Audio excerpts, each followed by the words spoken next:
Tuan-tuan hadirin yang dikasihi Allah, kita menyentuh perkara yang seni dan melibatkan hubungan kita dengan Allah, di mana jauh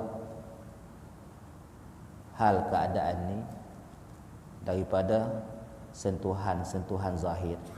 Sebab tu para sufi ni tuan-tuan, bila kita balik sufi ni, kita balik kalam depa lah. Pernah dinyatakan bahawa kita bila kita dengan Tuhan ni,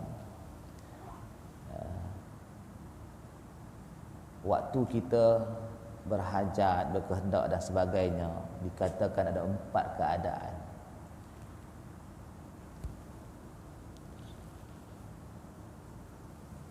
Pertamanya, bila kita berkehendak dalam situasi kita berhajat dengan Tuhan ni, dia akan jadi pertamanya, bila kita berkehendak berhajat kepada Allah ni, tak kala tidaklah sebenar dalam makna ta'abbud, dalam makna kehambaan, maka hajat dan kehendak kita tu barangkali yang pertama kita mentahmah Allah. Maka kata Ibnu Athaillah Al-Iskandari, talabuka minhu ittihamul lahu. Tuntutan kita kepada Allah ni kadang-kadang membawa makna kita mentahmah Allah. Yang kedua, wa talabuka lahu ghibah minka anhu. Yang kedua, bila kita berkehendak kepada Allah, menuntut sesuatu, membawa makna kepada Allah jauh, Allah ni tadi tiada, dan yang lain lebih dekat, lebih ada di sisi kita. Yang ketiga, ketika kita berkehendak menuntut satu kepada Allah ni, wa talabuka li ghairihi li qillati hayaika minhu. Menuntut kehendak kita tu mendatangkan makna kita kurang malu dengan Allah. Dan yang ketiga, bila kita berkehendak menuntut satu kepada Allah, boleh jadi Allah jauh dengan kita. Jadi kalam macam ni telah disentuh oleh orang sufi je. Daripada sufi dia tak sentuh hak ni. Mana ke hati yang hidup. Jadi mengapa ketika kita berkehendak menuntut satu kepada Allah, jadi tuntutan kita itu mentahmah Allah? Kata Ibnu Athaillah tadi ni, ini kalam Ibnu Athaillah. Kerana bila kita menuntut sesuatu kepada Allah, yang dimaksudkan kita mentahmah Allah, kita tidak mempercayai ketetapan dan kesempurnaan Allah pada Maha Pengurnia dan Maha Pemberi.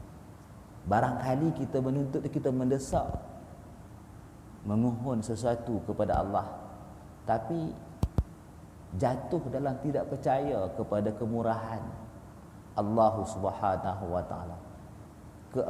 Yang ini, yang keempat-empat yang kita sebut tadi adalah tuntutan yang keji dan tidak beradab dengan Allah. Kita sebutkan hal ini sebab kita nak baca perkara yang menyentuh betapanya orang-orang yang dibuka Allah ataupun hidup hatinya atau bersih hatinya, halus sentuhan dia dengan Allah, sehingga dia nampak dan lihat sudut-sudut yang tak nampak dan tak dilihat oleh orang yang terhijab. Kita bila kita berdoa, contohnya kita mohon sesuatu, kita tak berhati-hati, maka orang sufi melihat ada kecederaan dan keaiban. Itu disebut ada 4 perkara yang kita sebut tadi. Pertama, barangkali membawa kita tidak percaya kepada Allah.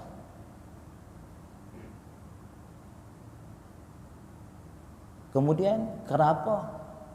Kerana kalau kita dipercaya kepada Allah, kita tetap hati dengan apa yang telah pun terjadi, dan kita yakin wallahu khaliqu kulli syai'in, Allah menjadikan setiap sesuatu. Kemudian yang kedua, bila mana kita ni tadi menuntut berkehendak sesuatu kepada Allah, boleh jadi Allah ini ghaib anhu, maknanya Allah tiada. Allah tak tahu hal keadaan dia tu tadi dalam keadaan susah. Maka dia meminta tu tadi dengan situasi nak bagi tahu dekat Allah yang Allah tak tahu dia susah. Hak ni juga suatu tuntutan, suatu permintaan yang tergelincir dalam keaiban waktu kita meminta sesuatu kepada Allah. Yang ketiga, bila dia meminta sesuatu kepada Allah dalam keadaan Allah itu tadi hadir, maka tergelincir juga dia dalam keadaan meminta kerana tidak rasa malu dia. Allah tahu sangat keadaan dia. Allah tahu sangat dia dalam keadaan kesusahan. Dalam keadaan Allah tahu, dia minta juga.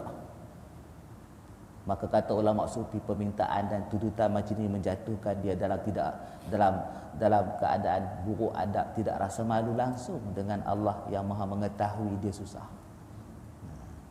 Yang keempat, katanya ulama, katanya orang sufi, waktu kita menuntut dan berdoa satu kepada Allah, boleh jadi keadaan Allah tu jauh dari dia. Sebab tu dia terpaksa meminta, menyeru-nyeru Allah supaya Allah dengar apa yang dia kehendak dan dia hajat. Hak ni juga membawa kepada jauh tergelincir dia dalam keadaan aib, dalam adab meminta. Sebab tu bagaimana nak letak kita ketika kita nak berdoa, meminta dan menuntut sesuatu kepada Allah. Haluskan dia punya hurat, dia punya sentuhan tu, kita tak nampak pun macam dia nampak, tapi dijelas keadaan tu bagi orang yang dibuka hijab oleh Allah. Sebab tu katanya Tok Guru, kalau orang yang tak baca hikam ni, tak hidup hati dia. Sentuhan dia tak terbuka dengan Allah. Langsung dia berhukum dengan hukum-hukum yang zahir, tapi hati dia mati. Berdasarkan ud'uni istajib lakum, maka disyariatkan berdoa tanpa ada adab-adab yang dijaga, dipelihara. Maka ulama sufi masih lagi melihat ketaatan zahirnya, tetapi isyan pada batin dia. Jadi apa sudutnya, apakah sudut doa yang hak sebenar, sudut permintaan yang hak sebenar, yang baik adab dengan Allah, supaya kita jadi panduan. Maka kata ulama, doa yang hak sebenar